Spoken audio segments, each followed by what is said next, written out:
আসসালামু আলাইকুম সবাইকে, কেমন আছেন সবাই? আশা করি তো ভালো আছেন। তো রাতের ঘর গোছানো হচ্ছে।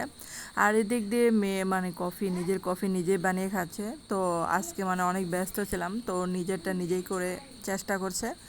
আর গরম দুধটা আর কি ঢেলে দিলাম।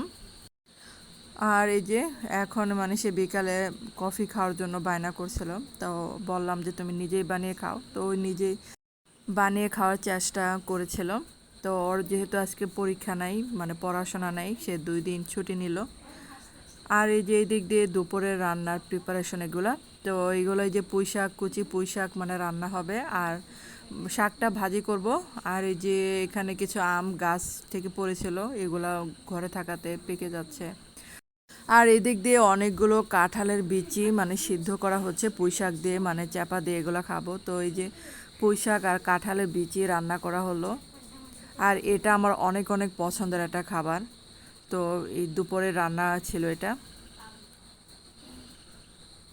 আর এদিক দিয়ে দেশি মুরগি রান্না করা হয়েছিল, তো এটা আমার মা করেছে এই দেশি মুরগি রান্নাটা। এখানে 2টা মুরগি ছিল, রান্না করবে আর কি। তো এটা ঝাল ঝাল করা রান্না, আর এটা সাথে পোলাও রান্না করা হয়েছিল, কারণ আজকে দেশি মুরগ দিয়ে পোলাও খাবো, তার জন্য এভাবে রান্না করা হচ্ছে।